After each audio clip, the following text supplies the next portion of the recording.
Fala pessoal, sejam todos bem-vindos a mais um episódio do Padel Podcast. Esse é o nosso 9º episódio e hoje a gente tem o prazer de receber diretamente de Madrid, Lucas Companholo. Lucas, obrigado pela tua disponibilidade, obrigado por estar aqui com a gente. Acabou de fazer o teu treino aí e está nos atendendo. Lucas, todo mundo já te conhece, a maioria do pessoal do Brasil já te conhece. Mas para quem não te conhece ainda, se apresenta brevemente, dizendo onde nasceu, mais ou menos quando começou a jogar pádel, por influência de quem? Fala André, boa noite, boa tarde para ti, boa noite aqui para mim, né? Fuso horário. É um prazer estar falando contigo. Muito obrigado também pelo espaço aí, meio brasileiro que veio falar comigo e eu gosto de falar, então muito obrigado pelo convite. E cara, eu sou o Lucas Campagnolo, comecei a jogar aos 5 anos de idade lá no Alegrete, na minha cidade natal, por influência dos meus pais, que iam pro clube e eu e minha irmã, a gente não tinha o que ficar fazendo em casa, era pequeno também para ficar sozinhos. Então íamos pro clube para acompanhar, para ficar lá com eles. E começou com uma brincadeira, levei pro restante da minha vida, né, na adolescência, ia pro colégio e dizia que jogava pádel, as pessoas não sabiam o que que era, alguns debochavam de mim e nunca imaginei que ia ter o pádel como minha profissão. E hoje estou aqui, é meu 8º ano na Espanha e estou vivendo 100% esse esporte aí maravilhoso. Legal, Lucas, a galera já te conhece aqui no Brasil, mas é que nem eu disse, a gente está com um podcast agora, então ele está chegando para vários pontos do Brasil, onde nem tem pádel ainda, mas a galera já manda mensagem, quer saber, então sempre é bom tu se apresentar. E aí, Lucas, tu começa em Alegrete, que tu já contou a história para várias pessoas, com a tia Vera, né, que é grande conhecida do pádel aí. Em que momento da tua idade tu fez essa transição daquele negócio de brincadeira de pádel para um negócio um pouquinho mais sério? Teve alguma idade específica? Tu teve que se mudar de Alegrete para treinar? Como é que foi? Não, é que na verdade eu saí de casa, eu saí do Alegrete com 14 anos, mas eu fui a Santa Maria, mas não foi nada com o intuito de jogar pádel. Meu intuito era fazer um bom ensino médio lá nos colégios lá que são mais fortes do que em Alegrete. Sim, Porque também em Santa Maria tem faculdades, faculdade federal, e então meu objetivo dos meus pais que era me levar para um colégio melhor para eu poder aceder a uma faculdade boa. Com 14 anos saí de casa, bom, segui treinando em Santa Maria, levando a sério, mas até por aí, meu objetivo sempre foi o colégio, né? Sempre foi os estudos. Até que acho que foi com 16, 17 anos que eu tô já morando em Porto Alegre, porque eu saí de Santa Maria, fiquei 2 anos em Santa Maria, fui a Porto Alegre e aí comecei a levar mais a sério, comecei a fazer físico que eu que eu não fazia, ia na academia normal assim, como uma pessoa normal, mas não fazia o físico voltado pro pádel e comecei a me preparar mais pro esporte. Mas também entrei na faculdade no Brasil e o pádel era um hobby, entendeu? entendi. O momento que virou a chave foi quando eu vim para cá mesmo, em 2017. E daí eu digo, não, então já que eu vou para Espanha, agora eu vou Perfeito. viver exclusivamente pro pádel. Meu corpo vai ser exclusivamente para eu poder ter o melhor rendimento. Entendi. E ali em Santa Maria e depois onde tu estava conversando que se mudou e tal, você já treinava um pouquinho mais intenso? Qual que foi o teu primeiro, digamos assim, treinador no Brasil? Não professor, aquele cara que, pô, te ensinou um pouco mais de pádel, abriu a tua cabeça no Brasil ainda. Ah, é que não tem como eu não, embora seja uma professora, não tem como eu não mencionar ela, né? Mas a Tia Vera, como tu mesma falou, ela com ela que começou tudo, então eu sempre falo dela para todo mundo, porque além de ser uma grande professora que eu tive, ela foi uma grande apoiadora, sempre me incentivou, me levava para os torneios quando meus pais não podiam. Até hoje, acho que é uma das pessoas que mais torce por mim, junto com a minha família. Então não tem como eu não mencionar ela, mas também nessa caminhada eu também menciono o Bracini, que em Santa Maria eu fiz bastante aula com ele, e ele é um cara muito técnico, é um cara que eu gostei muito de treinar, uma pena que foi pouco tempo, mas eu aprendi bastante nesse pouco tempo que eu tive com ele. E depois, quando foi uma parte mais evoluída, digamos assim, foi com o Gervásio. O Gervásio No Brasil, acho que treinador foi o melhor assim na parte técnica e tática que eu tive. E com ele eu acho que eu peguei um salto muito bom assim da qualidade e fiquei muito feliz assim com o trabalho que eu fiz com ele em Porto Alegre. Legal. E já para a gente falar dessa parte, quando inicia mais ou menos a tua transição para começar a participar da seleção brasileira ainda no juvenil? Eu sei que tu começou bastante novo, né? Com que idade tu começou a jogar e representar o Brasil? Com 10 anos eu fui pro meu primeiro Mundial de Menores, que eu jogava sub-12, foi em Badajoz, em 2005, aqui na Espanha. Mas era open, né? Que ia Sim, quem queria, assim, basicamente. E eu me lembro que me incentivou porque a gente levava o Rogerinho, a minha família, os meus pais, os pais de outros meninos que jogavam, levava o Rogerinho, que era o treinador da seleção brasileira menores na época, aí Alegrete a nos treinar uma vez por mês. Isso nos motivou bastante. Então ali começou em 2005 e terminei no menores até 2013 jogando todas as categorias. e aí, Lucas, assim, uma coisa que a galera sempre gosta de saber, no teu caso, né? No caso do Bergamini também, que fez parte dessa geração, da sua geração, e que hoje está aí contigo também, né? Disputando o circuito. É, quais são os marcos, assim, que você teve na seleção de menores que você se lembra, assim, jogos importantes ou adversários que tu enfrentou, que hoje vocês enfrentam aí no circuito profissional? Teve algum marco, assim, que você se lembra, algum título, algum específico na categoria de menores? Na verdade, eu menores eu nunca ganhei nada, entendeu?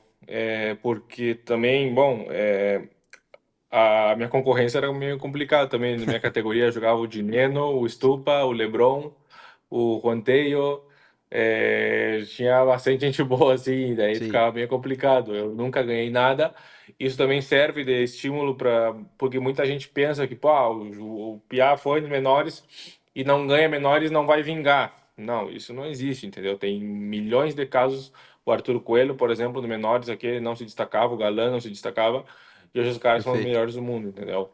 Mas um marco assim que eu me lembro bem foi o segundo mundial que eu fui, que foi em 2007 em Buenos Aires, que eu era reserva, eu tinha 12 anos e jogava sub-14.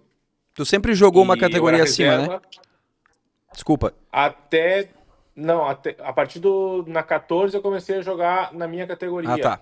Entendi. Daí o Lucas jogava uma categoria acima comigo, o Berga. Perfeito. E eu voltei a jogar uma categoria acima em 2010 no Pan-Americano com o Gabriel Almeida, que eu joguei sub-18, eu era sub-16, e nós perdemos a final ali, que foi também foi um torneio que marcou bastante para mim, porque chegamos até a final, foi muito bom. E esse de 2007, que eu me lembro, era reserva, e o Brasil, nessa ocasião, ganhou da Argentina dentro da Argentina. Ah, E Marco. foi um marco muito bom, assim, muito bom. A seleção era uma máquina, só tinha fera, e o Brasil era muito respeitado nessa época. Sim, eu me lembro bem da geração que tinha aí. Vocês eram muito respeitados. Falando nisso agora, já pulando um pouquinho dessa fase de juvenil que tu completou todas as idades, você jogou até os 18, né? Eu me lembro da tua carreira um pouquinho antes ali, quando tu começa a jogar a primeira categoria. Eu tô errado ou foi mais ou menos ali com uns 15 anos, 16 anos que tu já jogava a primeira categoria? Mais ou menos aqui no Brasil. Isso, 2010, com 15 anos, foi o primeiro ano que eu joguei a categoria a primeira. Tá, e aí eu também me lembro muitos jogos que tu fazia, principalmente em Curitiba, que eu frequentava lá e eu me lembro você jogando com o Stefano. Ele foi teu primeiro parceiro de primeira categoria ou não? Isso, foi o meu primeiro parceiro. Comecei já com um cara bom, tive um pouco de sorte também. Peguei um dos melhores para mim já no início, então, E um cara pô, que me ajudou um montão. e te cobrava muito, que eu me lembro que o cara ele era chato na quadra, que nem o Jota fala, né? Ele me mijava, cara.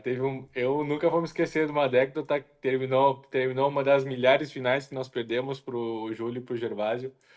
Ele olhou pra mim assim, cara, eu tava indignado, porque foi um jogão ainda. Eu acho que foi uma das vezes foi mais parelho, deve ter sido 7-5, 6-4, 7-6, 6-4, alguma coisa assim. No Hockey Center, lá naquela quadra No de 4 Voburgo. metros. Isso. E ele me olhou, cara, depois eu tava sentado assim na arquibancada que tinha lá, e ele me olhou assim, pá, mas é que assim fica difícil também. Tu errou 80% das bolas. Foi direto Pô, contigo.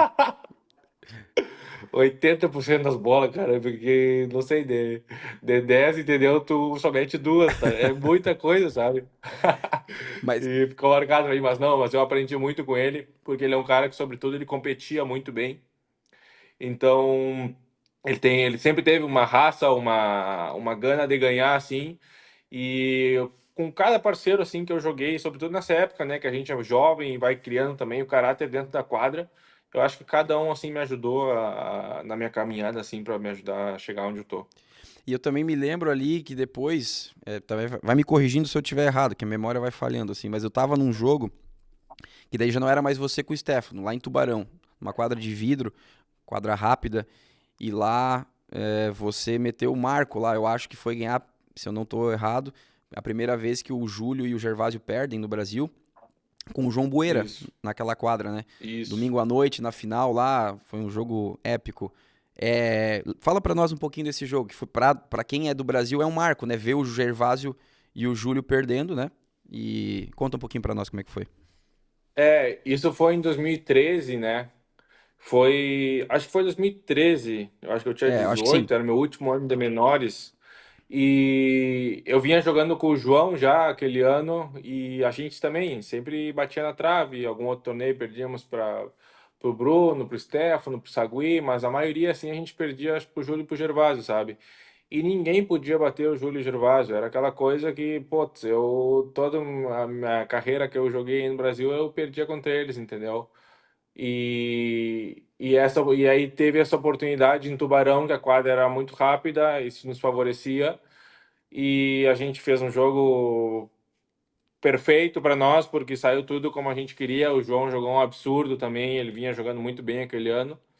E, putz, foi um marco, sabe, para nós, assim, porque, pô, ganhar do Júlio de Gervásio naquela época, não sei como ganhar hoje aqui na Espanha do Tapia do Coelho, sabe? E Perfeito. devido às proporções, mas os caras eram imbatíveis e todo meu respeito por eles. O Gervásio me treinava, eu treinava com o Júlio e tudo, sabe, na esportiva. E não, foi um marco, foi um jogo muito bom assim para minha carreira que eu me levo com uma memória muito boa. E aí, Lucas, por que que eu te pergunto isso? Porque depois a gente vai conversar sobre juvenil, sobre esses marcos que às vezes o juvenil tem. E então, pô, você tava sempre com o Stefano ali, batia na trave e tal. Daí pega o João, começa a jogar com ele, e de repente, com a tua pouca idade, tu ganha um jogo daquele. Mentalmente, como é que depois de ganhar um jogo daquele, é, o que que melhora na tua vida de juvenil? Assim, pô, tu agora vai, era isso que precisava, daí tu começa a acreditar mais, tu começa a ter mais confiança. O que que melhora como atleta depois de ganhar um jogo desse? É, é que basicamente eu sempre pensei que o resultado do torneio ele chega, no torneio tu só chega para desfrutar o que tu fez, entendeu? Então essa é a minha metodologia até hoje. Então, o que mudou para mim, talvez um pouco mais de confiança na hora de enfrentar o Júlio e o Gervásio, porque também muitas vezes a gente jogava contra outras duplas de uma maneira, e contra o Júlio e Gervásio, queria jogar sempre no limite, queria jogar a bola mais difícil por achar que entendeu, e às vezes era só jogar a bola mais simples, que eles também podem errar, eles também podem estar nervosos no momento importante. Então, o que me ajudou dali para frente foi a saber competir talvez um pouquinho mais e respeitar menos os adversários, os caras que estão do outro lado, eu tenho que respeitar eles, claro, até hoje Sim, eu respeito todos, mas eles também têm que me respeitar, entendeu? Então, não posso achar que eu sou menos do que eles, embora na época o Júlio e o Gervásio não perdessem para ninguém, sim, eles claro. eram duas pessoas como nós, dois atletas como nós, que podiam ganhar e perder assim como nós. Tu entra na quadra e é 50% de chance para ganhar ou perder. Perfeito.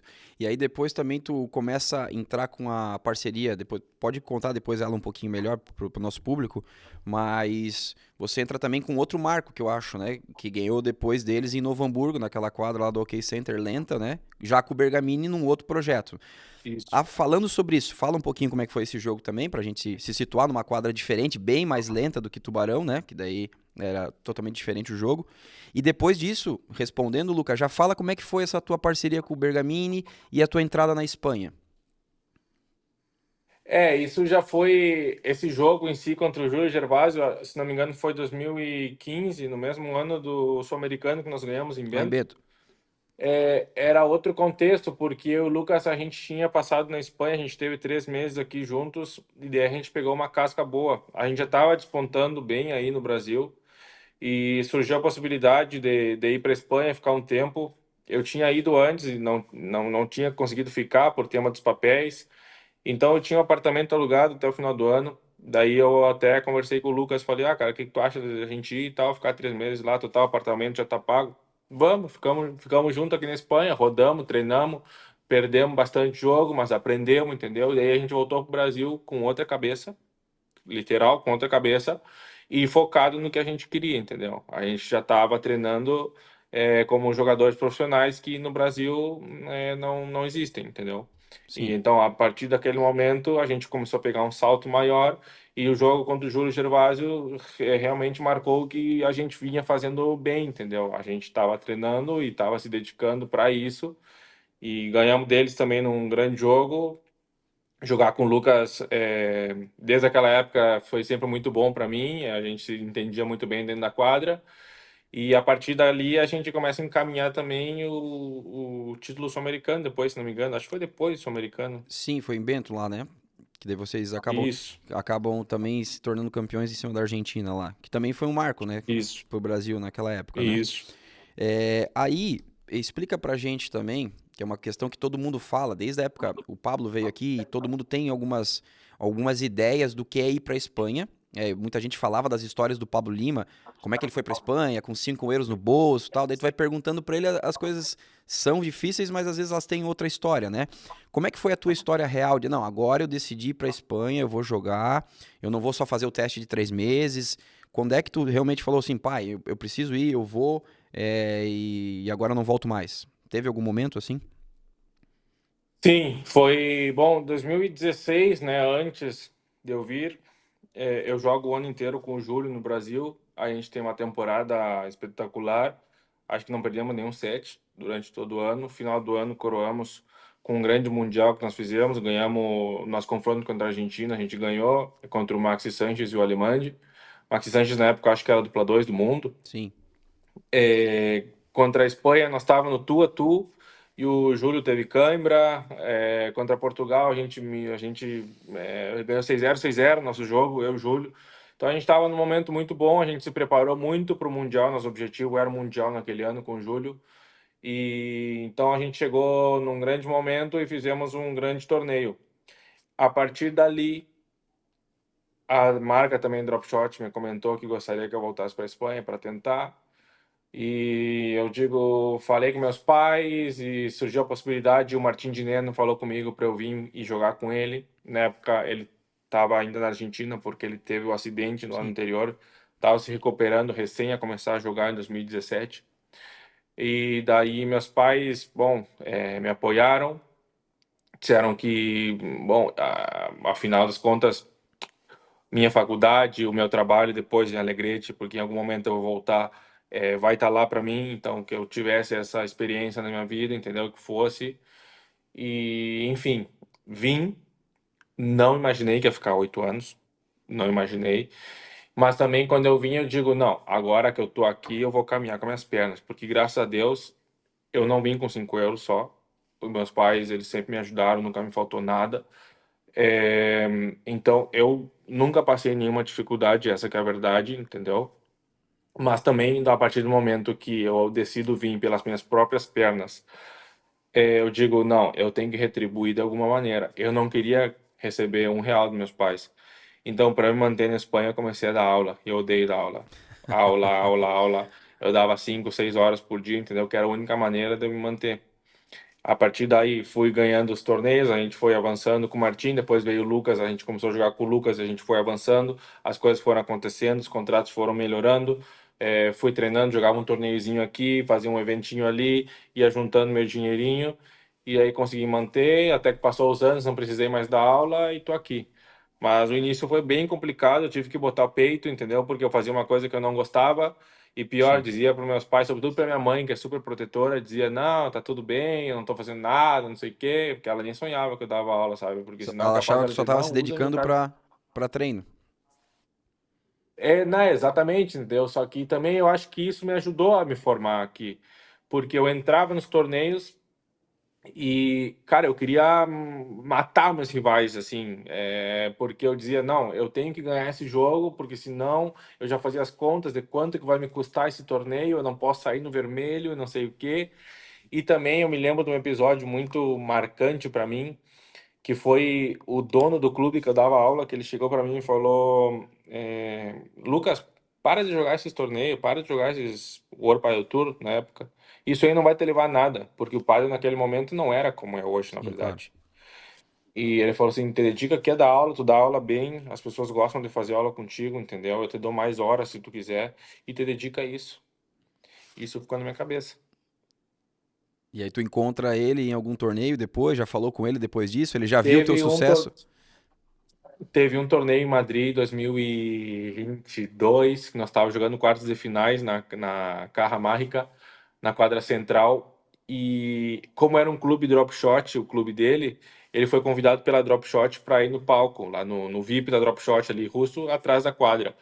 E eu vi ele lá. Ele tava olhando meu jogo. Eu falei: ah, desgraçado, tu viu só onde eu cheguei, entendeu? Tu Que legal. falou, agora eu tô aqui, tá vindo me ver. Então, Essa- isso para mim também é bom, porque E essas dificuldades sempre te motivaram, né, Lucas? Por isso que talvez tu tenha virado o que tu é hoje, né? é que o que acontece, eu acho que se tu tem as coisas fáceis na vida, muita gente não é que não deu valor, mas não tem o mesmo sabor. O Sim, sabor de tu ter conquistado com as tuas próprias mãos, assim, alguma coisa. Por isso que o esporte, ele é super justo e ele coloca as pessoas, sabe, onde elas realmente merecem, bem como diz o Bela. Porque tu conquista, entendeu, o que tu planta. Tu sim, colhe o que tu planta, não adianta. E eu, para eu conquistar, eu tive que plantar, assim como todos os jogadores. Não tem mistério. Então, o sabor é muito melhor do que tu ganhar tudo de mão beijada, entendeu? Como hoje, essa juventude, hoje em dia, a maioria é assim, né? É tudo fácil, se não é fácil, não quero. sim. Então, é complicado. Depois a gente vai entrar nos temas desse de juvenil e essa geração, eu quero que tu comente um pouquinho mais.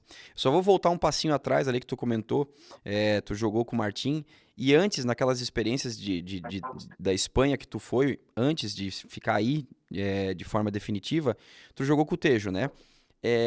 Eu me lembro Isso. muito, quando saiu umas notícias aqui no Brasil, vocês fizeram até jogo contra a Bela e Juan Martín, perderam 6-4, 7-6, eu acho. Vocês, Isso. antes de tu ter, surfar essa onda com o Bergamini, que foi espetacular, eu acho que esses torneios que tu jogou com o Tejo foram muito bons, né? Quando tu deu aquela primeira ida pra Espanha, ou eu tô errado?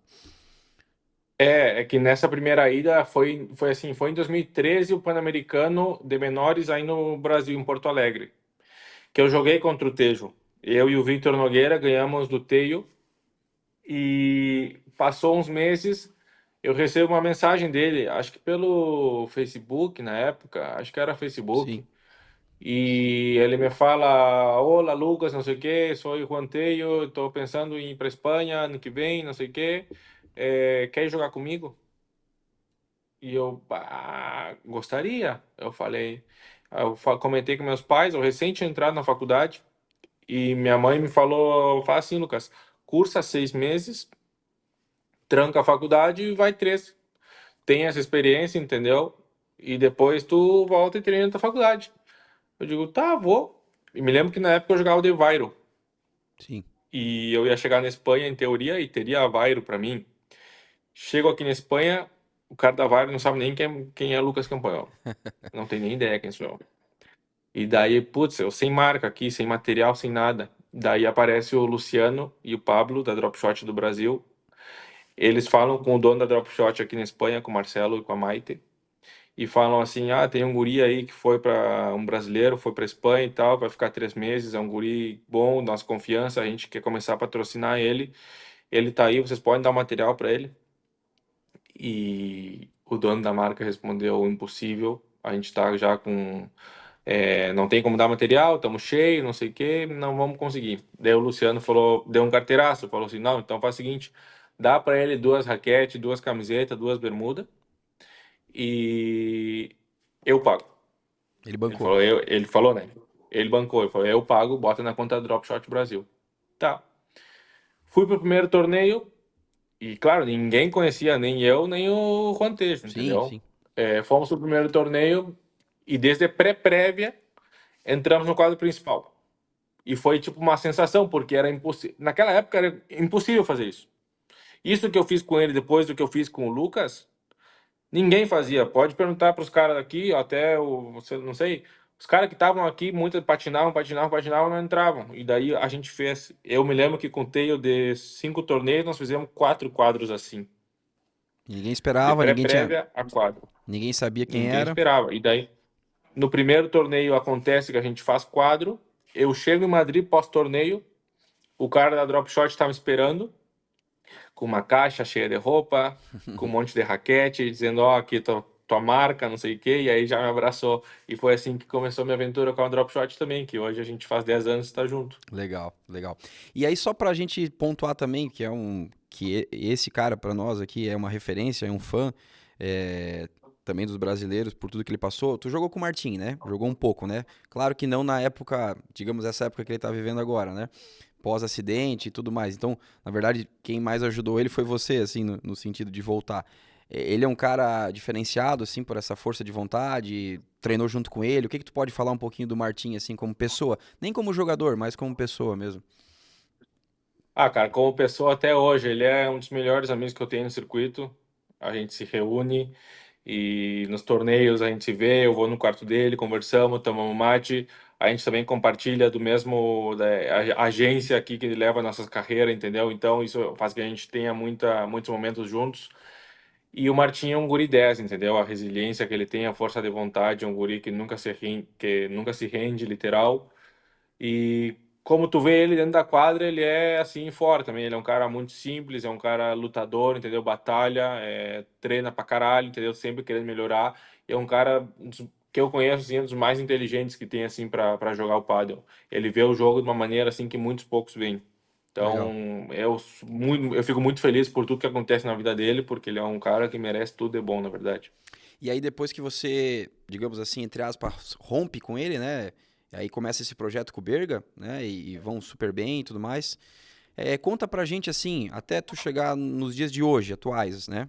Que tu tá com o Leal jogando. É, Depois que tu sai do Bergamini ali, que tiveram ascensão, fizeram semifinal junto e tudo mais, vocês, quem que pediu pra, digamos assim, romper a dupla ou encerrar aquele momento? Foi você? Foi ele? Por qual motivo? Foi em 2019. A gente vinha jogando junto já desde 2017. A gente conseguiu, eu me lembro de 2017, acho que de 20 torneios, a gente deve ter feito 16, 15 quadros, que era uma loucura. Então a gente conseguiu para o ano seguinte, 2018, se manter já no quadro principal. Daí em 2018 fizemos quartos de final, começamos a fazer quartos de final, fizemos uma semi. A gente era uma dupla bastante que as pessoas não queriam jogar contra. Terminamos, se não me engano, em dupla 9, 2018. Naquela época não tinha tanto valor como tem hoje, entendeu? E, cara, a gente jogava muito bem. 2019 seguimos jogando muito bem. Só que começamos a não ganhar mais nenhum jogo, tipo da dupla 8, dupla 7, as oportunidades que a gente tinha para fazer quartos de final, que nosso objetivo começou a ser nos meter dentro das 8. A gente nunca alcançava o objetivo, por qualquer motivo que seja, a gente Sim. a gente perdia, jogava bem, bem, bem e perdia. E daí chegou um momento que foi até um pouco iniciativa, um pouco não, foi iniciativa minha, entendeu? Eu falei com ele, o Lúcio Capra tinha me convidado para jogar. Eu achei que seria um momento interessante para eu trocar, porque com o Lucas eu sentia que a gente estava tendo um jogo muito conservador. Eu sou conservador pra caramba jogando, e o Lucas também é um pouco mais conservador. Ele maneja a bola muito melhor do que eu, mas nós dois juntos a gente não conseguia sair do mesmo padrão de jogos que, que requeria no momento. Sim. Então eu digo, não, se eu jogar com o Lúcio é canhoto, ele joga mais anárquico, pode ser que me ajude mais na minha projeção. Então eu comecei a jogar com ele, ganhamos um Challenger, foi o primeiro título que eu ganhei. É, terminamos o ano também, acho que dupla 9 com o Lúcio, 2019, foi bem, e daí em 2020 começa a jogar com o Juan Martín. Essa experiência E com o foi Juan assim, mais Martin ou ali, menos. ela, ela foi por uma questão de marca, ela foi por uma questão do, o Juan já tá muito mais velho, queria um cara com essa energia que tu tem, jogando na esquerda, o que que foi, assim, foi um acaso? Não, o que acontece assim é que com o Juan a gente compartilha o mesmo preparador físico, né? Ah, entendi. E eu não é que eu na época eu tava bem, tipo, eu Sim, tava dupla 9, tipo, tirando os claro, 16 claro. primeiros, era eu ali. Sim, sim, sim, sim. Então, o Juan, ele vinha de uma segunda operação no joelho. Entendi. E ele ficou acho que um ano parado, ou quase um ano, não sei. E ele achava que ninguém ia querer jogar com ele. Por ele estar velho e por ele voltar de uma cirurgia. E o meu preparador físico me comentou isso. E eu falei, cara, tá louco? Se o Juan Martín me chama, eu me atiro de cabeça pra jogar com ele. Nem que eu perca todos os jogos, mas o que eu vou aprender com esse louco aí não Claro. tem. Eu jogo de cabeça. Ele falou, é sério isso? Eu acho que ele falou pro cara. Ele Entendi. falou pro Juan. E o Juan, um dia eu tô em casa e o Juan me liga, Tia Campa, vamos tomar um café e tal, quero conversar contigo. Aí eu fui até a casa dele, ele me convidou, bah, tipo, nem tinha muita convivência com ele, Sim. como eu tenho hoje. Hoje o Juan também é um dos meus grandes amigos no circuito, uma pessoa nota 10. E ele é um cara que impõe, entendeu? Eu digo, não, não tem como te dizer que não. Não tem como. Daí foi uma grande experiência jogar com ele. Em todos os sentidos, né? Deve ter aprendido muito. Mas ele também era um cara que todo mundo via na quadra, era um cara muito energético, assim, um cara que cobrava muito e fazia carinha, enfim, era um cara que queria ganhar, né? Conta pra gente só os detalhes, assim, isso, digamos assim, isso foi mais aprendizado ou foi mais, mais penoso pra você estar do lado dele na quadra, dentro da quadra com ele? Cara, foi um momento difícil pra mim, não posso, não vou te mentir. Também foi bem na época da pandemia, entendeu? Tipo, não tinha contato com ninguém praticamente. E o Juan, ele era muito chato dentro da quadra. Mas, assim, ó, muito chato mesmo. Eu não vi uma pessoa tão chata quanto ele. Pelo menos não tive do meu lado. O que acontece? Fora da quadra, ele é o melhor. Entendi. São duas personalidades completamente diferentes. Então, dentro da quadra, realmente tu quer matar ele, porque teve vezes que eu quis matar ele. Teve um torneio, inclusive, que a gente ganhou, entramos no quarto de final. Eu nem cumprimentei ele. Cheguei no vestiário e falei: Ó, é o último torneio que a gente joga junto. E daí ali mesmo ele, cara, Campa, eu sei de tudo isso, me desculpa, eu não controlo. E daí, cara, depois tocava, entre aspas, perdoando, entendeu? Entendi. Mas ele é um cara genioso pra caramba, mas tudo é porque ele quer ganhar, entendeu? Um Claro, cara ganhador.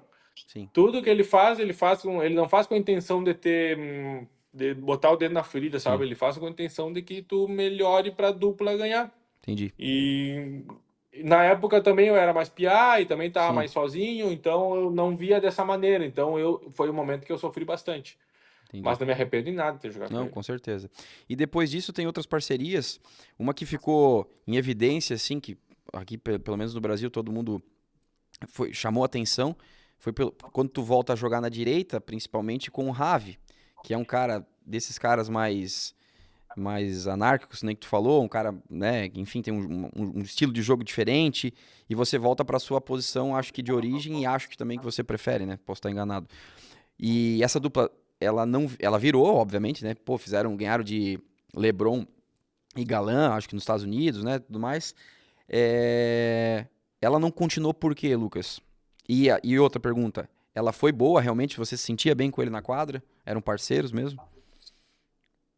Sim, a gente era muito competitivo, né? Tanto que a gente fez um grande ano em 2022. Então terminamos o ano junto porque o Tingoto chamou ele para jogar, que o Tingoto ficou sem parceiro. Daí, claro, quando o Tingoto chama, tem que dizer que sim.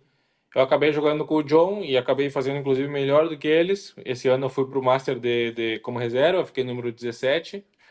E 2023 eu volto a jogar com o Ravi no nosso melhor momento, inclusive antes da minha lesão, a gente faz semifinal em Valladolid. Eu me meto, a gente se mete dentro das 8, nós dois juntos, que a gente estava fora. E como eu me lesionei, fiquei 3 meses parado, daí perdi ranking, o Ravi Sim, teve que começar a jogar com outro. E daí foi por isso que acabou a dupla, porque se eu não tivesse me lesionado, eu acredito que a gente teria pelo menos terminado o ano de 2023 juntos. entendi. Já falando dessa lesão, voltando ainda, o Ravi foi o melhor parceiro que tu encontrou até hoje, no sentido de sinergia na quadra e de jogabilidade? Foi o cara que tu. Porque daí Ter, tu volta pra ter, tua posição de termos origem, de, né? por resultado, sim, Sim, só por isso. tá, entendi. E outra coisa que eu ia te perguntar também, eu lembrei agora. Essa coisa de parceria, já pra tu tocar nesse assunto, como é que tá o mercado aí? É um negócio, é muito business e pouca amizade, porque às vezes tu entra com um projeto com o Ravi, o Shingoto tudo bem, ele poderia ter um pouco de um rank melhor que o teu ou coisa do gênero. Mas hoje em dia é isso, né? Então, se tiver uma oportunidade, às vezes for melhor, tu vai ter que separar isso e às vezes não ficar bravo e depois voltar com o cara. É isso, mais ou menos? Como é que funciona? Até na época eu até tomei mal, entendeu? Na época eu fiquei brabo, dei umas entrevistas também que eu até me arrependo um pouco do que eu falei. É, porque eu sou desses, eu era desses antigos românticos, sabe? Tipo, eu Entendi. casava assim com uma equipe, eu digo, não, minha equipe é fechada e é só uma nossa equipe. E o Tingoto, querendo ou não, fazia parte da minha equipe também, porque a gente treinava junto, a gente treinava na mesma academia. Então eu me senti naquele momento como uma punhalada assim nas minhas costas, bem como eu falei assim na entrevista que eu dei, mas isso é parte do trabalho. Hoje eu tenho bem claro que o pádel é um esporte que se joga de dupla, mas é individual. Eu tenho que ter a minha equipe e o meu companheiro pode ter a dele, a gente não precisa treinar junto, entendeu? Porque a Entendi. gente tem que render. Se não rende, boa noite, liga para outro e tenta melhorar. Não Entendi. existe mais essa de projeto, de tentar melhorar, de dar tempo para rodar. Não tem isso. É imediatismo, entendeu? Se tu não te sente bem e não tem resultado, o cara vai te mandar embora. É En- assim. Entendi, mas isso não é um negócio que fica às vezes ruim, Lucas, na questão de marca, de projeto, de patrocinador, isso vai, Eu acho. vai de encontro ou vai contrário ao que o padel quer, que é, digamos, entre aspas, um profissionalismo, às vezes, assim, pô, a dupla pegou o mesmo patrocinador, os caras investiram grana, tal, tal, tal. Daqui a pouco, dá um mês, o cara se separa. Isso, como é que tá isso aí no... É que eu tô de acordo contigo. Eu não acho o melhor. Na Para mim, o verdade, melhor seria ser com. na verdade, desculpa, é só uma Para pergunta. mim, o melhor. Eu nem tô dando opinião, assim, eu só queria entender mais ou menos. Eu acho que não fica bonito de cara público. Tá, Mas também tem os dois. Eu penso nos dois lados. Por exemplo, eu penso que de cara público fica uma várzea, assim, para dizer assim, entendeu? sim, E o que acontece? Tu sabendo que tu pode trocar de companheiro a cada torneio, resulta que tu tem menos paciência com o parceiro que tu tem. Se tu sabe que tem que fumar ele mínimo 6 meses, perfeito. tu muda a maneira com que tu trata ele, a maneira que te comporta. Entendi, Para mim, deveriam ter janelas, como janelas de perfeito. transferência no futebol. Duas, entendeu? Quero Perfe- jogar com fulano nessa janela, porque tem os torneios que vão ser nessas condições, beleza, eu chamo ele. Quero Entendi, jogar com ciclano porque me convém, beleza. Mas não a cada 2 torneios trocar. Outra coisa é caso de lesão. Se tem lesão, aí sim, teria que ter um parênteses. claro, Mas também entendo que seja difícil tu jogar com um cara que, por exemplo, a gente se desentendeu num torneio, e como é que eu faço para depois eu não quero ver ele, porque afinal tu tá com os nervos à flor da pele, muitas vezes tu diz e tu faz coisas sim, que tu não faria em sã consciência, mas ali na perfeito, competição tu não, muitas vezes tu não controla, não mede as palavras e não mede até os teus atos, entendeu? sim, Então às vezes gera um ambiente ruim dentro da equipe que a gente tem entendi, que trocar, porque se tu não troca, tu não vai ganhar nenhum jogo, entendeu? Aí entendi. tu vai 5 torneios palmando por ter mau ambiente, a tua temporada acabou. Entendi, perfeito. Entendi. Era só uma pergunta para entender, até esse tema da janela também, a gente já conversava, porque parece que o padel, parece não, né? Ele tá se tornando cada vez mais profissional, mais dinheiro, mais, né, em tudo, business, propaganda e tal, mas também tem uma certa, entre aspas, prostituição, né? Porque o negócio não, e até o público não entende, pô, já trocou a dupla, quem que é a dupla? O cara não consegue se familiarizar, né? Então é só uma pergunta para ver como é que vocês estavam enxergando Sim. isso. Voltando mais um passinho atrás, que essa é uma curiosidade só minha, assim, pessoal, assim, e que eu sempre, né, como eu sou treinador aqui, a gente conversa com os treinadores, a gente fala, pô, o Campa poderia jogar com o Tejo de novo. É uma coisa, uma sensação que eu tenho, assim, sabe? Isso tá muito longe de um dia acontecer, isso já teve uma conversa de novo, de aproximação com ele, talvez um dia, assim, de voltar a jogar. Pelo que vocês já fizeram há muitos anos atrás, na Espanha, quando eram juvenis, né? Teve conversa, inclusive teve conversa agora pro ano que vem. E só que ele estava pendente de conversar com o Tino e ele decidiu jogar com o Tino Libac. E tudo bem, vida que segue. Talvez tenha uma oportunidade no futuro. Vamos ver. Eu acho que seria, para mim, de cara para o ano que vem seria bom, porque ele é um grande jogador que ele tem que voltar, né, a jogar Sim, bem, que esse ano ele não teve um bom ano. Mas enfim, ele fechou com o Tino. Vamos ver se algum dia, quem sabe, a gente joga junto de novo. legal. Outra pergunta, Campa, ainda falando de Premier e campeonato. É, como é que vai o teu ano de 2025? Ele já está programado? Tu segue na mesma parceria? Tá ainda nessa janela de pensar em trocar alguém? Ou como é que tá? A tua equipe continua a mesma? Tudo continua igual? Ou tu não pode revelar? Quando é que sai esse episódio? Esse episódio ele sai semana que vem, antes do Natal. Então acho que antes de sair tu já vai saber então a resposta. Tá bom, beleza. Então vamos aguardar para as próximas semanas aí. Tá tudo certo. Só conta um pouquinho pra gente ainda, assim. Como é que tá hoje a tua equipe? Quem que é o teu atual treinador? Onde você treina? O nome do clube? Treina com mais algum atleta conhecido mundialmente? Só pra galera aqui ficar sabendo como é que anda a tua vida aí. O meu treinador de pádel é o Gabi Reca, eu treino na academia dele. Na academia dele tem vários treinadores, entendeu? Ele é o cabeça, que fica girando nas quadras, e daí tem 4 ou 5 treinadores, dependendo da quantidade de jogadores que tem no dia. E o que se senta sempre comigo nos torneios, ou é o Juan Restivo, ou é o Martim, que são 2 treinadores aqui que são formados por ele. E a parte física eu faço com o Martim Pitilas. Certo? Tem meu fisioterapeuta, tem meu nutricionista, tem minha psicóloga, toda uma equipe de trás, entendeu? Entendi. E que eu treino junto com o Momo, treino junto com o Tingoto, treino junto com o Edu Alonso, treino junto com o Barahona, Ravi Garcia, Diestro, tem um monte de jogador bom na academia. Se não a melhor, é uma das melhores do mundo, sem dúvidas. Lucas, e assim, já falando um pouquinho da parte técnica, ali também é interessante a gente passar isso para os treinadores que estão vendo, ou professores e até atletas. É, o sistema de treinamento aí na Espanha, que você está vivendo com o Gabi Reca, por exemplo, ou já viveu com outros, né? Ele foca muito no trabalho em equipe. Você está falando de vários jogadores que treinam dentro da mesma academia. Obviamente, às vezes não no mesmo treino, mas é sempre focado numa interação mais de jogo, os treinamentos, ou vocês fazem muito mais drills, ou quando estão em competições, vocês não têm tempo de treinar. Como é que é essa parte de treinamento? Como é que é formada a periodização de vocês, assim? Não, depende, entendeu? Por exemplo, durante o ano, uma semana tu tem para treinar em casa, que são raras as semanas que a gente tem para treinar.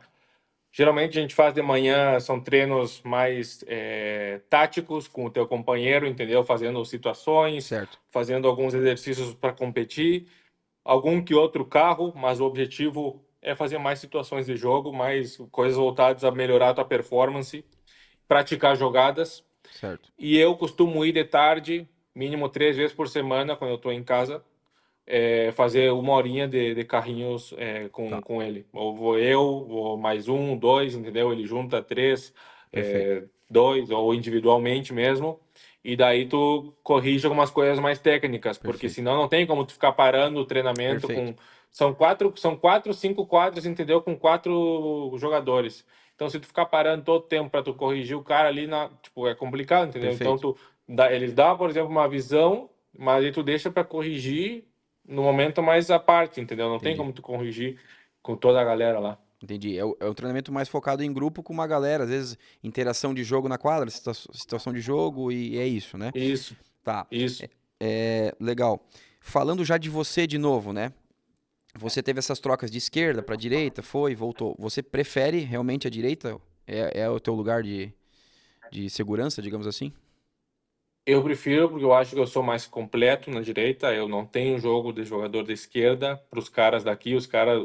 O jogo aqui está muito físico, muito rápido. Eu não tenho a velocidade dos jogadores de esquerda.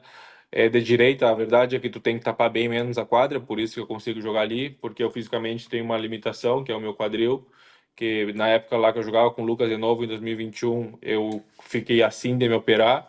Me lembro que saí do médico e liguei para ele chorando, dizendo que não ia conseguir mais terminar o ano jogando, que estava até marcada a minha cirurgia. Graças a Deus não precisei fazer a cirurgia, estou fazendo um tratamento e mudei a forma de treinar físico também. Eu treino físico como se fosse um senhor de 40 anos, entendeu? Sem nem Entendi, nada de impacto, cuidando muito e priorizando eu poder jogar e competir. entendi. E é mais que nada por isso, cara, que eu prefiro jogar na direita, porque é onde eu não tenho tanta limitação física. Tá.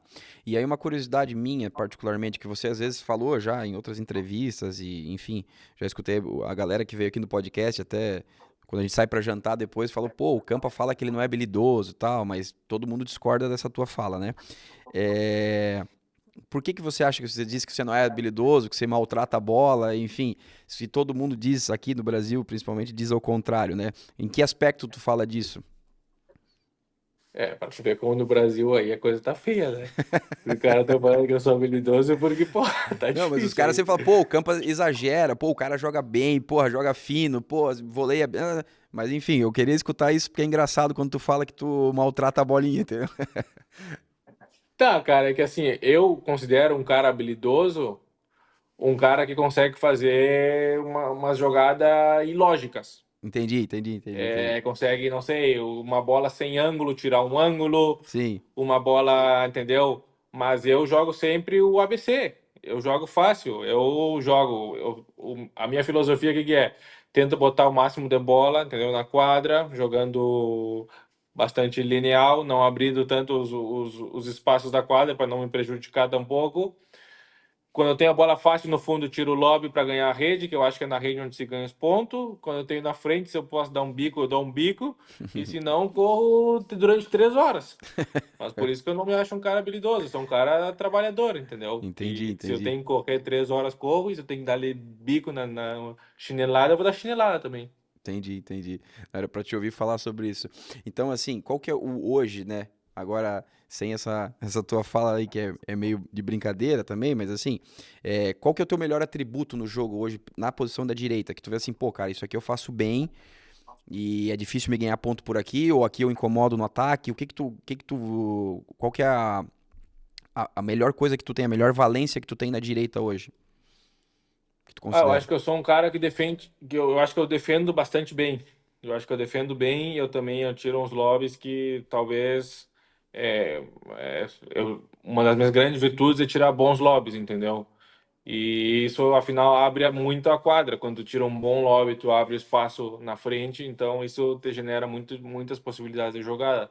Sim, Outra coisa é que eu faça bem ou não essa outra jogada, entendeu? Mas a parte do lobby da defesa, entendi. eu acredito que aí seja as minhas virtudes. E o que tu trabalha mais hoje, embora tu tenha falado que o teu treinamento é mais de grupo, tal, situação de jogo, isso, mas com certeza o teu treinador, o Gabi ali, ou os que estão contigo, devem pedir pra você às vezes melhorar um pontinho aqui, outro na parte técnica, tal, que nem você falou que às vezes dá tempo de fazer um carrinho ou outro. Tem alguma coisa específica que tu ainda tenta melhorar na parte técnica do jogo que te incomoda? Claro. Na parte mais tática, eu tento muito contra-ataque, que entendeu? Que é uma coisa que me falta e que é o que mais me custa, fazer um contra-ataque e atacar. Ser capaz de abrir a minha cabeça e me permitir o erro, porque muitas vezes eu tenho um erro não forçado e eu me martirizo muito, sabe? Eu sofro muito e hoje o pádel tá muito de que tu tem que arriscar, tem que cruzar de posição, tem que adivinhar alguma jogada, tem que se pegar na rede. E eu sou o cara que jogo sempre ali, tipo, Entendi. nota 6 7, entendeu? Vou ficar sempre ali parado onde os caras não me passem, mas também não vou adiantar a jogada, entendeu? Para não perder a posição. Então, o que eles querem mais é que isso, que eu invista mais, entendeu? No jogo, que eu me permita errar. E na parte técnica sempre tem que melhorar. Não Entendi. tem golpe perfeito, entendeu? Eu só vou deixar de melhorar o dia que o meu voleio não picar num jogo, do dia que todas as que eu bater, eu trazer e ninguém chegar. Sempre que eu tirar o lobby entrar a isso aqui do cristal, então não tem, eu tenho que praticar sempre. Entendi. E assim, eu sempre peço pra galera aqui comentar, né? Pedir pro Pablito, pedir pra todo mundo que já passou aqui comentar o que estão pensando do jogo, porque tem várias declarações de vários jogadores famosos que vêm pra nós aqui, Paquito, Sânio, do que deveria fazer pro jogo ficar mais, entre aspas, tranquilo, mais jogado. O Sânio mesmo já deu declarações que ele fala, pô, o jogo daqui a pouco vão ter que aumentar a tela lá dos 3 metros, porque. Ou vamos ter que treinar só bica de fundo e smash, porque não vai ter outra coisa. Enfim, tem vários jogadores que dão opiniões sobre o que o Padel está se tornando. Você mesmo falou agora, né? Você está se adaptando a contra-atacar, fazer transição, e, enfim, se permitir mais um pouquinho, né? A talvez modernizar o teu jogo. O que você vê do cenário, falando da parte de jogabilidade, nos próximos anos? É isso mesmo? É velocidade? É físico? É explosão? É transição toda hora? É esse jogo que a gente vê, por exemplo, nessa final que teve agora, final de semana, dos quatro ali que sempre estão chegando? Ou ainda o esporte ele vai dar uma mudada? Daqui a pouco vem uma bolinha mais lenta, daqui a pouco vem uma superfície mais lenta. O que tu acha assim? É que eu acho que tudo depende, entendeu? De onde se joga e de que época do ano. Tem lugares. O problema é que a grande maioria dos lugares que a gente está jogando é calor, Os maiores torneios, que são os majors, são tudo em quadra aberta, no sol. Então, sempre a bola vai voar, entendeu? Eu acho que vai chegar um momento que eles vão separar, que nem o tênis, entendeu? O tênis tem Sim, torneios rápidos e torneios lentos. sim, A tendência é que seja mais rápido, eu acho que também até por um tema de televisão. sim, É, e também porque o esporte está evoluindo, entendeu? A parte física, tu vê, antigamente, eu não sei se eram tão animais assim os jogadores, todos, entendeu? sim, Hoje, todos os jogadores no quadro principal são os animais fisicamente.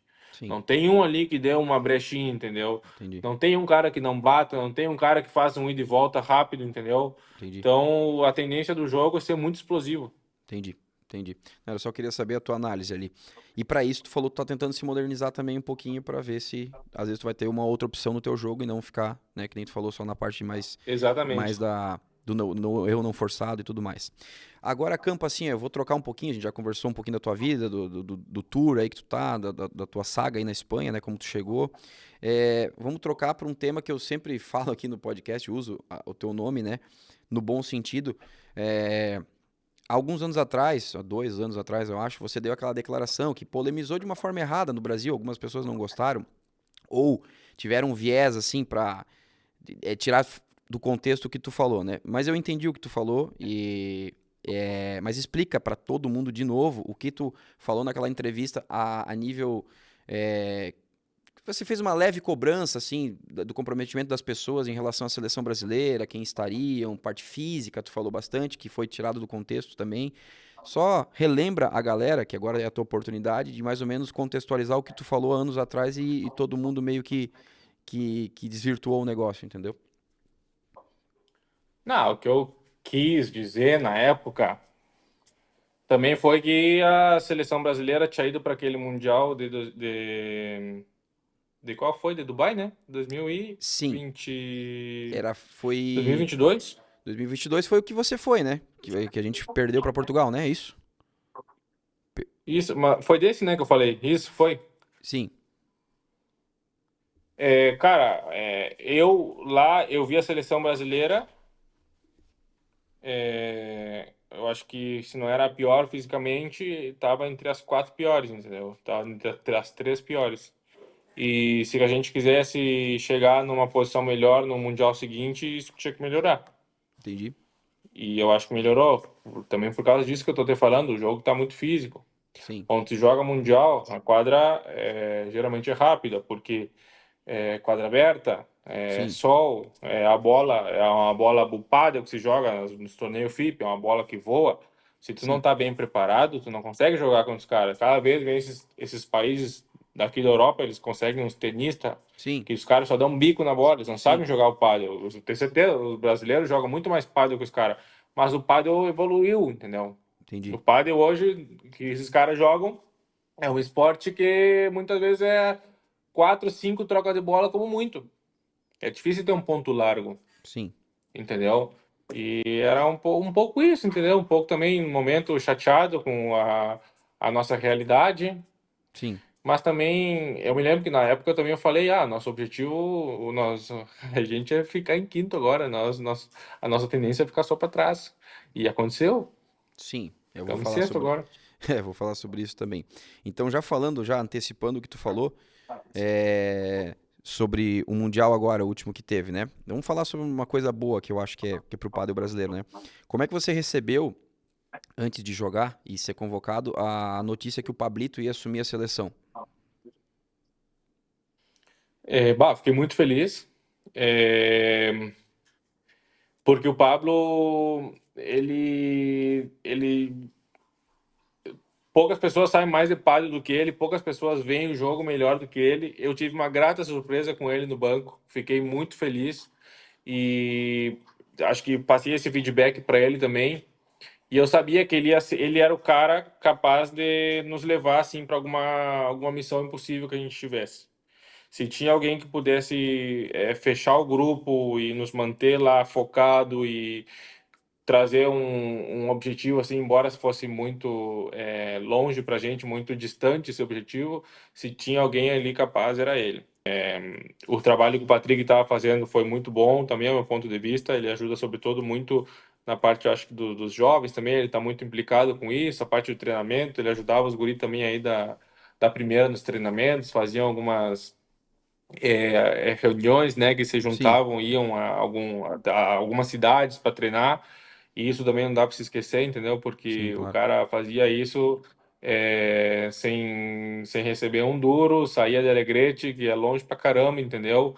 Ia para treinar os caras, botava muita vontade, entendeu? É, e, enfim, o Patrick, ele é o grande responsável também pela motivação que os guris chegaram aqui no Brasil, no Mundial, eu acredito. Perfeito. Aí, Lucas, falando já voltando um pouquinho, né, que você tinha dado aquela declaração, então era sobre, também estava chateado naquela época sobre o que aconteceu no Mundial passado, tudo mais. Nesse Mundial, então, tu já viu uma mudança, né, de postura, conforme tu já declarou, né?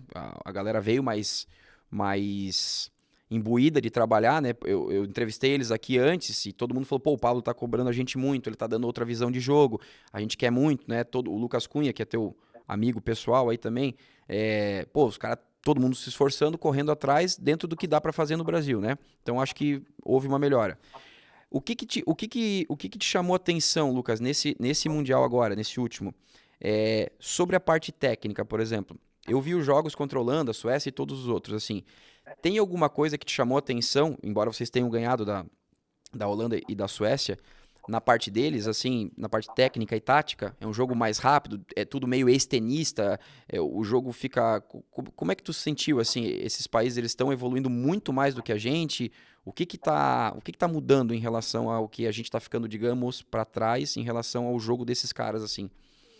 Dessas duas seleções em específico, É, por eu acho exemplo. que eu acho que foi um consenso, a gente conversou aqui também, sobre o porquê, entendeu, de muitas coisas. E eu atribuo, e foi conversado, que grande diferença é a questão ainda, é a questão física.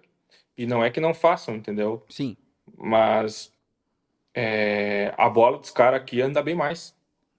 A bola dos suecos, dos holandeses andavam mais. Eles faziam ida e volta mais rápido.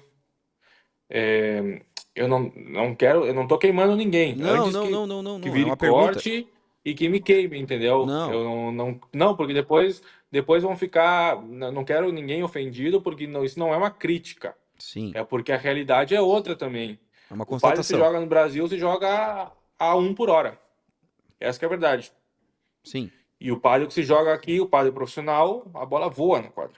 sim, Então, transições mais rápidas, bola mais forte, e essa é a grande diferença. Pádel, eu acredito que nós jogadores tem muito mais pádel, mas um pádel antigo. entendi. Então, Que até eu tô me adaptando. perfeito, tu E falou. eu não tô. A minha diferença é que eu tô jogando aqui o circuito profissional todas as semanas. Senão eu ia estar na mesma, porque a minha filosofia de pádel é uma filosofia de que tá, eu não erro, quando eu tenho que atacar, ataco, aí tô. Não, hoje não é mais assim. Sim, E eu só sei disso porque eu tô jogando. sim. Volto a dizer, não é uma crítica. Os Claro, guris aí claro. no Brasil, eles têm um lindo um circuito que eu acompanho, eu olho todos os torneios BPT, porque eu adoro, entendeu? Inclusive, tenho o desejo de algum dia poder jogar. É, mas o jogo aqui é mais explosivo. Entendi. O circuito deles é ótimo, mas eles jogam sempre os mesmos jogos Sim, e não é culpa deles, claro, claro. entendeu? Mas é difícil, é difícil. Eles fazem o que podem aí. Não tem o. Entendi. Não sei o que te dizer também Não, para não, não, não. para não, Era não uma polemizar, pergunta. não quero também ter problema. Não, não, e não é nem para causar polêmica. O programa aqui, todos eles já vieram aqui, a gente dá espaço para todo mundo falar o que quiser, não é para criar polêmica, e nem estamos te chamando para criar polêmica. É só para ver a tua opinião na quadra. Pô, André, os caras realmente têm um físico avantajado, os caras fazem transição muito rápida, voltam, a bola tem mais pressão e o jogo tá ficando diferente, né? Porque a gente viu aqui, né? O jogo contra a Suécia e a Holanda, a gente via, né? Então, às vezes, eles dão bate-pronto e já comem a rede muito mais rápido, choque de voleio explosivo.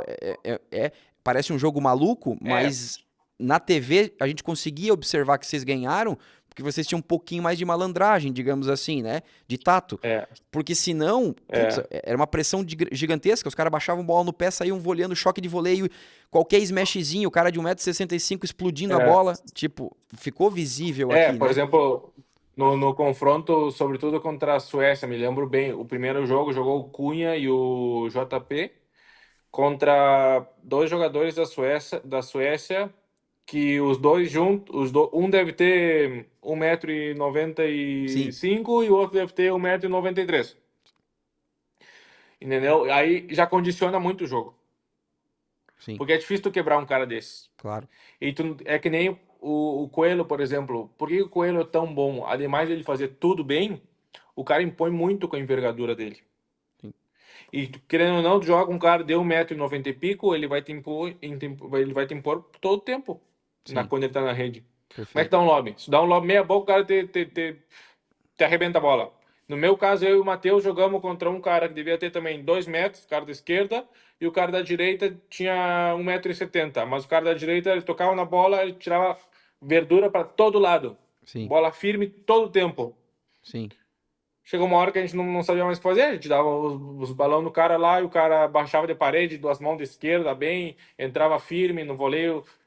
A gente só aguentou e a gente ganhou porque a gente teve coração. Eu e o sim, Matheus. A gente aguentou na raça e ganhamos.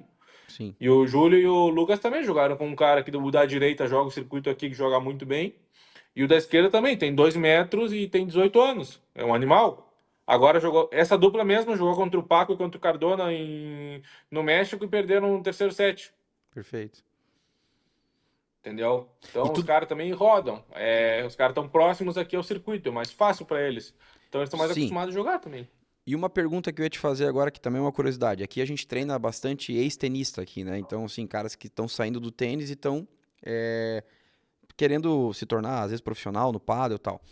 E tem uma vantagem, geralmente os caras do tênis, juvenil principalmente, treinaram muito mais sério do que o pádel juvenil, né? Em todos os sentidos, desde o físico até tudo mais. Esses europeus aí, a grande base dos suecos, dessa galera, tudo é do tênis. Então tu também vê essa diferença também de mentalidade, eu acho, de competição, né? Os caras já jogaram ATP, por mais que os caras não eram top 10, mas, cara, é top 200, top 300, os caras são competidores, né? O capitão da Suécia é o Bjorn, né, que foi um Sim, grande tenista. sim, Então, se o cara se meteu ali, ele falou, eles têm centro de treinamento, entendeu? Se o cara se meteu ali, o cara não ia se meter com os Zé Ninguém lá. Tipo, o cara se meteu porque eles têm um projeto, entendeu? perfeito. Eles têm, assim, uma filosofia que daqui a tantos anos, a Suécia, eu acho que de menores, já é dos melhores países, Sim, entendeu? E vocês vão ver, os próximos mundiais, a Suécia vai estar bem mais em cima. entendi. Eles vão seguir melhorando, porque eles têm essa filosofia, eles são encarnados para treinar, entendeu? Eles se dedicam. E querendo ou não, a filosofia do brasileiro é diferente, cara, porque eu sinto que o europeu, ele não custa para ele, por exemplo, se cuidar. Entendi. Sobretudo os nórdicos. Não custa para ele, por exemplo, não comer um doce. Não custa para ele é, ir na academia e treinar firme todos os dias. Sabe? É já meio um hábito dos caras. Entendi. É A o que eu cultura. sinto, tá? Minha Entendi. sensação. Não, não, Sim, não, sim, não, sim. não sei exatamente. É só minha sensação. Entendi. Então, isso ajuda. Na hora de tu praticar um esporte, tu te dedicar, os caras já estão completamente preparados. Não, não, Perfeito. os caras não sofrem em fazer isso todos os dias e sofrer dentro da quadra, dentro da academia. Entendi. Pra eles é natural, né? Lucas, fala pra gente uma curiosidade que a gente tava conversando entre os treinadores também, e que tu pode me explicar, ou não sei se isso é segredo, mas assim, quais foram os critérios da escalação pro Mundial? Porque tinha muita gente que falava, não, vai jogar os dois Lucas, vai jogar Matheus vai jogar Matheus e Lucas Cunha, talvez o Júlio vai improvisado com o Chiquinho, não sei, vai pra esquerda, tal, ou vai fazer isso para aquilo, tal. E de repente aparece tu com o Matheus e, enfim, teve alguma coisa que partiu dos jogadores ou foi o Pablo que fez escalou esse time dessa maneira nos jogos? Não, quem escala sempre é o capitão, né? Mas o Pablo, ele sempre dava uma conversada com a gente para saber como é que tava se sentindo. Também o Pablo, ele tem bom olho. A Sim, gente foi para treinar e a ideia nunca foi jogar eu com o Lucas. Tá. porque a gente acreditava que a gente desabilitava uma dupla, né? Perfeito. Então a gente achava que a gente separado, os confrontos que a gente imaginava, que eram contra Portugal, por exemplo, contra a Suécia, a gente acreditava que assim, não, eu e o Lucas particularmente, a gente joga mais que os caras.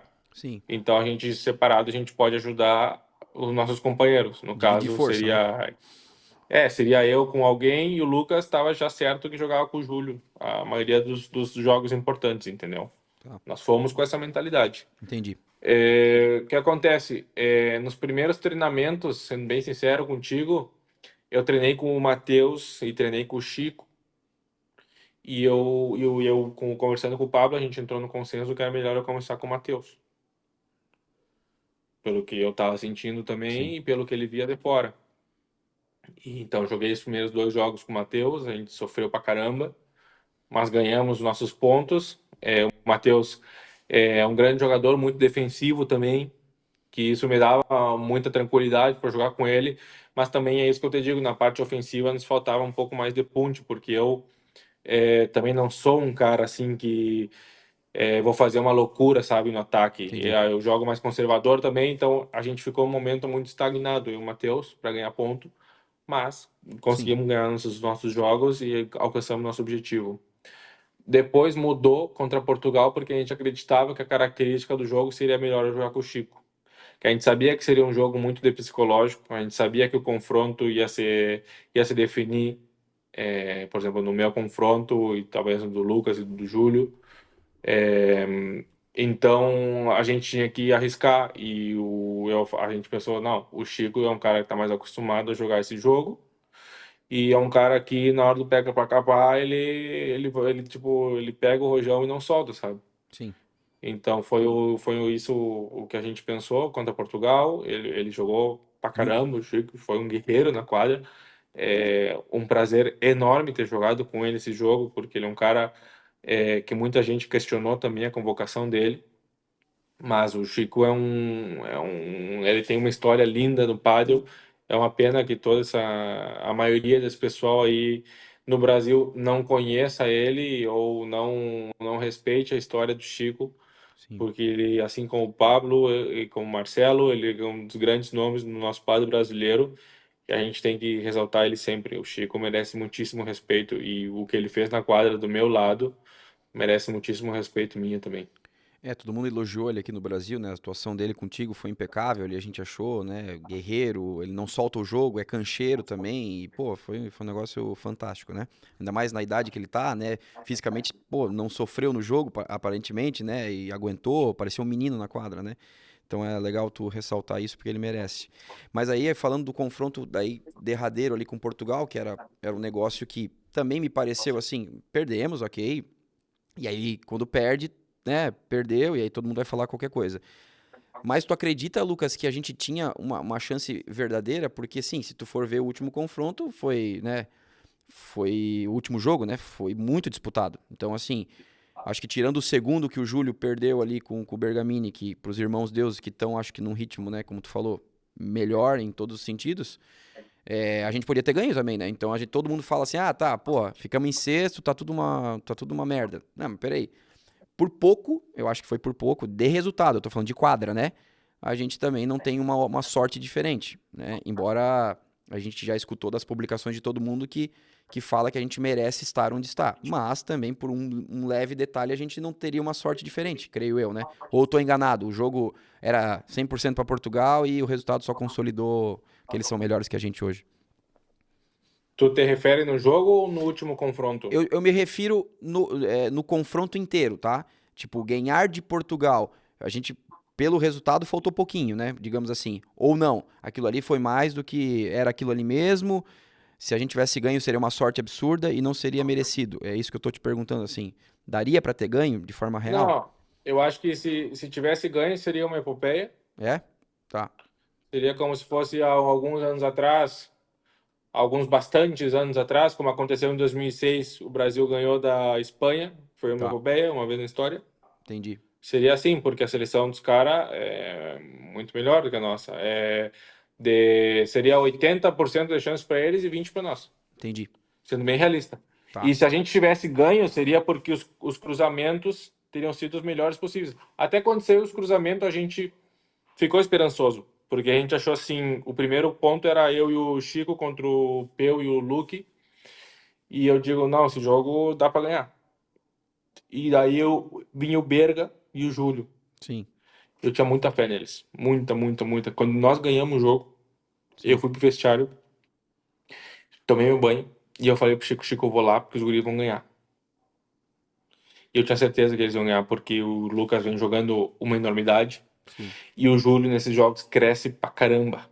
O sim, Júlio cresce muito nessa hora H. E ele gosta desse momento. sim, E eu digo, não, eles vão ganhar, cara. Nós vamos ganhar 2-0 da Portugal. E os Deus jogaram muito bem, passaram por cima. E depois o último jogo era dividir. Era muito difícil, ia ter muito nervosismo. Eu tava com muito medo da parte física, porque o Matheus tinha tido cãibra, sim, no primeiro dia do confronto comigo. E querendo ou não, os guris de Portugal, eles estão mais rodados, jogam mais esses momentos. E eu achava que ia ser muito difícil. Ganhamos o primeiro set, 7-6. sim, Depois do segundo set, acho que a gente deu uma baixada, o terceiro set também, mas os guris lutaram até o final, fizeram um grande de um confronto. Acho que eles se superaram com eles mesmos, sabe? Eles têm que sair super orgulhoso. Eu saí orgulhoso do meu time. sim. Mas também te digo que se a gente chega a ganhar, depois no outro dia contra o Emirados a gente podia perder e Podia? contra a Itália a gente perdia também. Entendi. Então seria um milagre chegar em terceiro lugar. Seria assim, ó, uma. Se a gente chega em terceiro lugar, tem que chegar aí em Porto Alegre, onde for, e botar carro de bombeiro para todo mundo. Entendi, entendi. Então essa é a tua análise em relação a Portugal, né? Porque no jogo ali, a galera vendo, claro, se vocês estão lá, né? Estão sentindo isso, mas não parecia ter. Tirando os irmãos Deus ali que fizeram um jogo absurdo na minha concepção ali, o Júlio eu acho que não estava também no ritmo daquele jogo, enfim. Mas tirando isso, os jogos foram muito parelhos, né? Então, assim, poderíamos ter Sim. melhor sorte, mas claro, daí tinha mais dois confrontos difíceis e tudo mais, né? Então, pra ti era 80-20, na verdade, na tua análise ali em relação a esse confronto, né? Hoje, analisando friamente, sim. Tá, entendi. Na hora lá, se tu me perguntasse, eu ia Sim, falar, não, é 60-40 nosso. entendi, Em entendi. cima, eu com o meu grupo, eu nunca ia falar que nós ia perder. Eu falei, Claro, não. claro, E claro, claro. inclusive eu falei, no primeiro dia que nós nos reunimos lá para jogar, eu falei, não, agora nós somos nós aqui, todo mundo vai jogar pelo mesmo, ganha o que tá dentro da quadra, ganha o que tá fora, todo Sim, mundo junto aqui, todo mundo com o mesmo objetivo. Mas não deu. Não deu e porque os outros países são melhores. sim, Não por demérito nosso. entendi.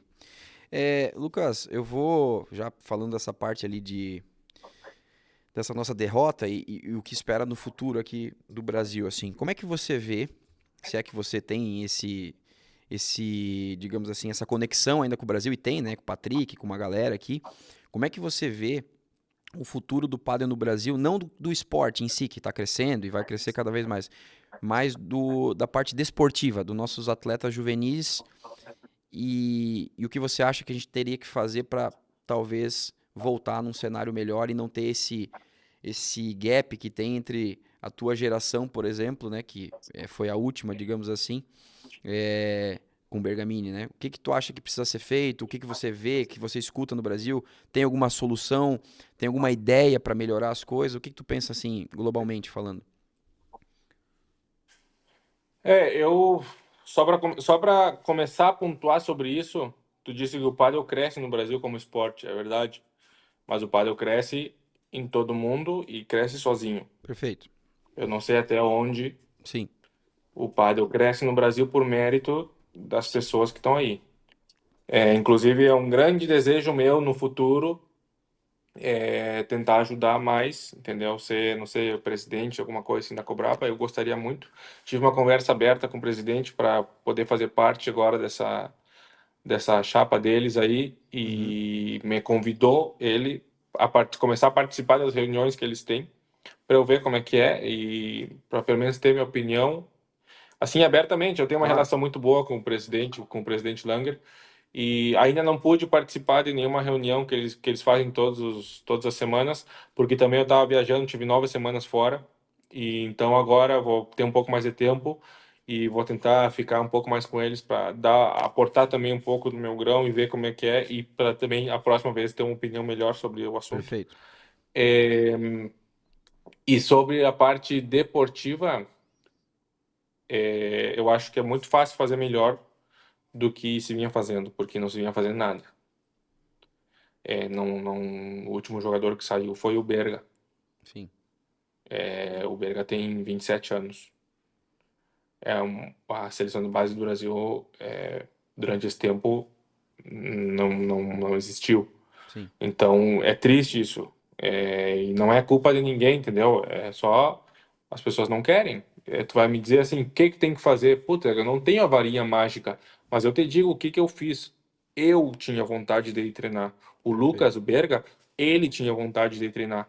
Ele abriu mão de várias coisas para ir pro clube para treinar, para ir para academia para treinar. Eu fiz a mesma coisa. Não foi a cobrar para quem me chegou, Campa, quer ir treinar? O que que tu acha de tu ir para Espanha? A gente não te paga nada, mas quer ir para Espanha? Não, foi minha vontade. Ninguém, não vai cair coisa do Perfeito. céu. Ninguém, não vai chegar um cara e falar assim, tchê, fulaninho, ó, eu vou assim, ó, eu vou apostar toda minha ficha em ti e eu vou te pagar tudo para tu ir para Espanha, para tu ser o melhor e não te preocupa com nada. Não existe. Isso esquece, entendeu? Se a gurizada de hoje em dia quer que hoje eles têm acesso a tudo que a gente não tinha na época, entendeu? Tem acesso a ver jogos, tem acesso a gente, que a gente está sempre aqui disponível para conversar, para trocar ideia. Cara, é muito mais fácil ver. Na minha época e na do Lucas, a gente mal e mal tinha um jogo para ver de longe, porque não tinha transmissão. Sim. Então, hoje em dia, com o fácil que quer chegar nessa vida, tem que sofrer. Para chegar dentro, para jogar numa quadra central, tem que sofrer. Tá disponível? Foi o que nós conversamos lá no início. É tudo muito fácil. Sim. Pai, quebrou minha raquete, pai. Toma outra. Na minha época, eu quebrava minha raquete e, cara, o meu pai. Ó, quebrou tua raquete e azar o teu, entendeu? Te vira. Aí tu aprende a dar valor pras coisas. Tu aprende a. Entendeu? É que hoje em dia eu acho que é tudo muito fácil. Perfeito. Eu vejo uns pais aí vender os filhos como se os filhos fossem Maradona. São tudo Pelé. Vamos parar um pouquinho, entendeu? Vamos botar o pé no chão, deixa os guris jogar, deixa se divertir, que talvez assim algum vai vingar.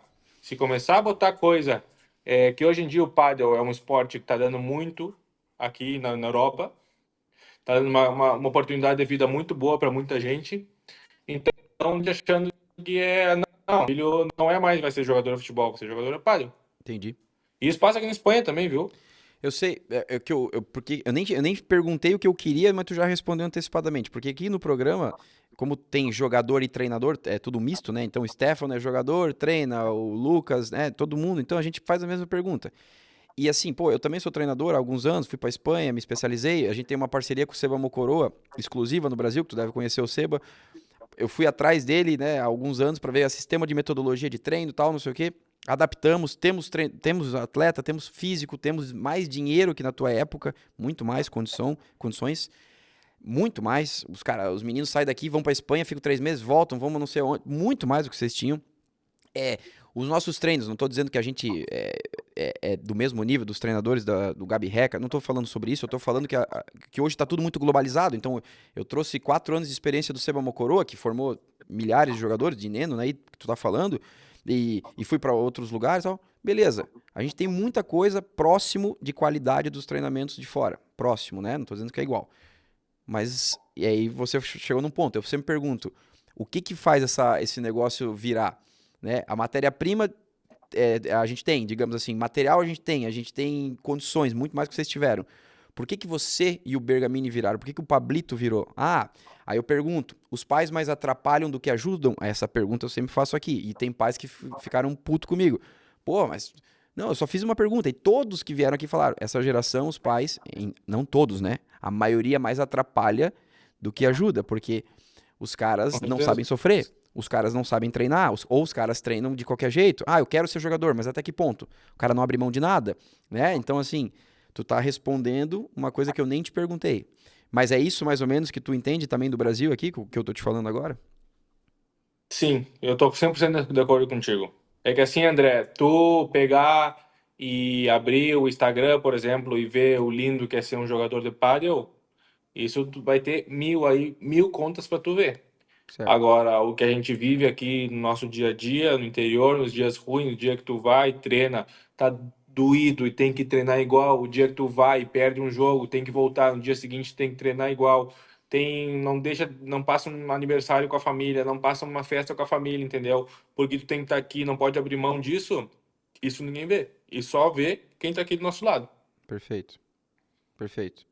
Então, na verdade, a gente, pelo que eu entendi, a gente tem até profissionais de qualidade, a gente está fazendo um trabalho legal, mas no final das contas, quem tem que querer são os juvenis e são as crianças. Não é, no final das contas, a gente dá o Mas caminho. até aqui, André, aqui tem muitos jogadores que têm toda a oportunidade do mundo, treinam nas melhores academias, mas chega um momento que o cara não quer.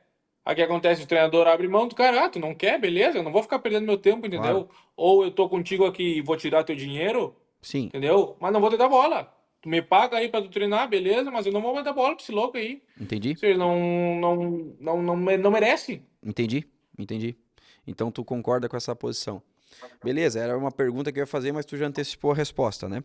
Então, seria isso, que eu sempre gosto de fechar com isso aqui, né? Fazendo essa pergunta para vocês, né? O que que a gente poderia fazer no Padel brasileiro? Você está dizendo, pô, eu quero fazer parte da Cobrapa, institucionalmente eu quero talvez ajudar com ideias, né? Não tenho a varinha mágica para dar a resposta assertiva, mas tu deu uma, né? Que passa pela vontade de quem quer as coisas, né? E são dos jogadores, né? É, Não é só da equipe é técnica. que foi também o que tu comentou, né? Tipo, hoje é bem mais fácil até de aceder, por exemplo, digamos que não temos treinador no Brasil, Perfeito. digamos, tá? Tá, perfeito. É, cara, tu consegue entrar num canal do YouTube que tu vê como os caras treinam, Sim. entendeu? Se eu te digo agora, eu treinava, tu conhece o Bracini que eu treinava? Sim, treinou o Stefano, treinou todo mundo, né? Santa Maria, né? Enfim, bom, o Bracini é um cara do interior lá, um uruguaio, entendeu? Que tu vai me dizer, não, o cara tem a melhor. O cara é técnico que nem o Rodrigovic, que nem o fulano. Não, cara, ele é um técnico de pádel que ele me ensinava, entendeu? O básico ali e eu ia melhorando, eu pedia mais, entendeu? Só que era a minha vontade também. Claro. É óbvio que o técnico ajuda, mas Sim, também eu tenho que s- botar o meu. O cara sim, não vai ser mágico. sim. Eu entendi. Mas, por exemplo, a tua geração do Campagnolo, tu, Campagnolo e Bergamini, por exemplo, pô, o Bergamini treinava com o Juliano, treinava, né, enfim, Exato. com grandes professores, mas ninguém precisou ir morar com 10 anos na Espanha para se tornar o que vocês se tornaram, né? É, isso não é uma Exatamente. necessidade real, muitas vezes, né? E é sobre isso que a gente vem Não, falando. eu acho até que sim. Eu acho que assim, ó, que o intercâmbio Sim, é necessário. perfeito. Até para tomar, entendeu? E eu vi, por exemplo, agora o exemplo da Juju. Me surpreendi para muito bem com ela, com a cabeça dela, com boa guria que ela é. E eu acho que ela. Eu também não posso falar isso, então, não, melhor não vou falar. Mas tomara, Sim, tomara que ela dê muito certo. Eu torço muito, vou ajudar ela tudo que eu puder aqui na Espanha. E essa vinda dela, eu acho que só ter visto um pouco, ela veio ano passado também aqui para Madrid, para ver um pouco e ver no Mundial como se comportam os jogadores e tudo, perfeito. e ela quer. Sim, Só que sai dela. sim, Não o fulaninho tem que ficar, tchê, Juju, sim, vamos, faz isso. Não, ela quer, entendeu? E aí você tem que querer, tem que ter essa vontade, entendeu? Essa dúvida. E eu acho que esse intercâmbio é fundamental pro jovem brasileiro. perfeito, perfeito. Campa, para encerrar, já estamos chegando no final da nossa entrevista, só queria te perguntar ali, a gente tá falando dessa parte técnica, né? Qual foi uma curiosidade também da galera aqui, da parte técnica? Qual foi o melhor treinador que tu teve na Espanha? Ou já teve, ou é o Gabi, que tá atualmente, qual que é o cara que mais te acrescentou na Espanha, em qualquer nível, tático, técnico, psicológico, desde esse Não, período de 8 anos que tu tá aí? o melhor, sem dúvidas, foi o Horácio Álvares Clemente, porque ele foi como um pai para mim aqui na Espanha. Nesses primeiros anos meus aí, era ele que estava comigo. E me lembro de várias vezes eu estar sozinho, final de semana, ele me convidar para ir para casa dele, passar o dia com a família dele, me levar para ir ver ele jogar golfe, que ele jogava golfe. Hum, Ele é um cara que me ajudou até em termos legais para ficar com a documentação aqui na Espanha. Eu nunca vou me esquecer tudo que ele fez por mim. Eu tenho um grato, de um carinho por ele. E sem falar de que ele é um dos melhores formadores de treinadores do mundo. Ele é um legal. cara que sabe muito, é um cara para ter muito em conta.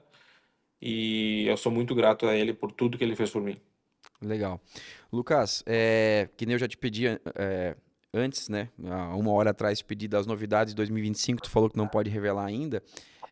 Mas tirando essa parte de parceria, equipe e tudo mais, o que que tu espera realmente, independente do quem tu vai jogar, o que que tu espera pro ano de 2025? Eu espero ser mais regular a nível assim do meu jogo, porque teve um momento da temporada que eu e o Ravi a gente estava jogando muito bem e depois por vários fatores, compromisso, etc, a gente teve vários problemas fora da quadra. Eu acho que isso nos afetou e o que eu só espero é poder trabalhar e ter na minha equipe alguém que dê tanto quanto eu. E Perfeito. acho que assim eu rindo, assim eu posso estar tranquilo, fazer minha parte bem.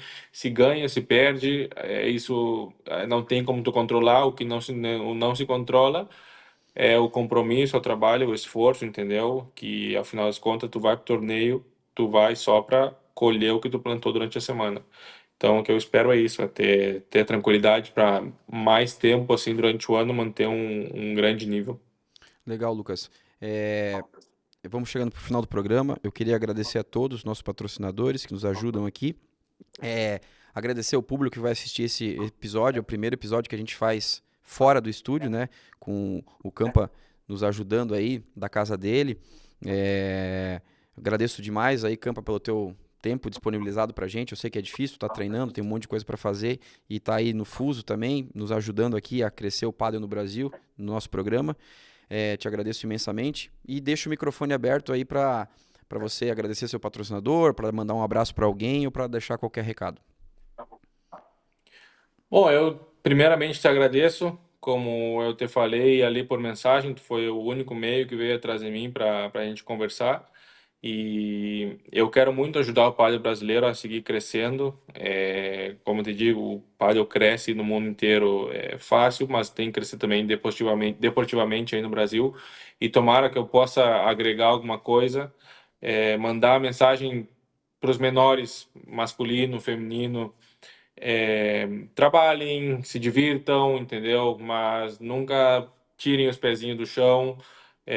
Só se chega lá na frente com muito trabalho, com muito sacrifício.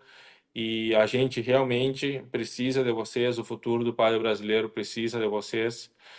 E vai ser uma grata, uma surpresa no próximo Mundial a gente ter jovens na nossa equipe. E eu vou ficar muito feliz e vou abraçar todos e vou passar toda a minha experiência. Então, um beijo para todo mundo aí do Brasil também, que poucas vezes eu tenho contato com vocês. E obrigado pela torcida nesse grande ano aí, e sempre a gente conta com a torcida do povo brasileiro. É isso aí, agradecemos a todos que estiveram presentes nos vendo. Até semana que vem com o próximo programa. Um abraço a todos.